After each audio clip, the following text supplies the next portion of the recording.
जामनेर येथे महाविकास आघाडीतर्फे मुखमोर्चा संपन्न राज्य संपादक संदीप पाटील।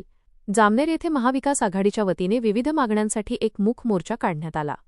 या आंदोलनात महाविकास आघाडीचे अनेक प्रमुख पदाधिकारी व कार्यकर्ते मोठ्या संख्येने सहभागी झाले होते।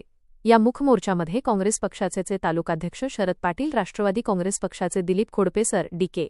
दादा, तालुकाध्यक्ष किशोर पाटील, शिवसेना पक्षप्रमुख प्रकाश पाटील, संदीप पाटील, किरण पाटील, संजय राठोड, सुनील घुगे, गजानन खराटे, मोहन खोडपे, जगदेव बोरसे, सचिन बोरसे, पिंटू झालटे इत्यादी महाविकास आघाडीचे सर्व कार्यकर्ते व पदाधिकारी उपस्थित राहून जोरदार सहभाग नोंदवला।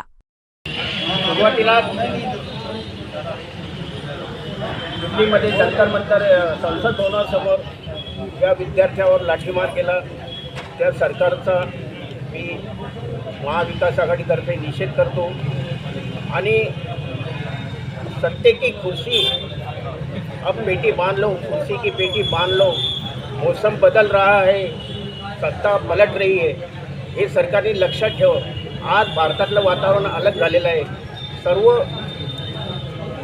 मला बाळासाहेबांची एक आठवते, मनोहर जोशी मुख्यमंत्री होते आणि बाळासाहेबांनी सर्व मुख्यमंत्र्यांपासून सर्व मंत्र्यांना तंबी दिली होती की ज्यावेळेस शेतकरी, विद्यार्थी किंवा कामगारांचा मोर्चा आला तर तुम्ही 6व्या मजल्यावर असले तरी खाली या आणि त्या जनतेसमोर जा आणि त्यांना विचारा, मायबाप हो, तुमचं म्हणणं काय, तुमची मागणी काय, तुमच्या मागण्या आम्हाला सांगा, आम्ही त्या जरूर सोडू, अशी प्रत्येक मंत्र्याला आणि मुख्यमंत्र्यांना तंबी दिली होती।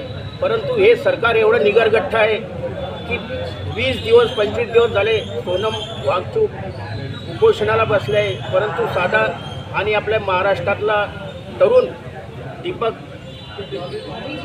अभिजित दिपके हा हे नेतृत्व करतोय, परंतु त्यांना भेटायलाही या सरकारला वेळ नाही।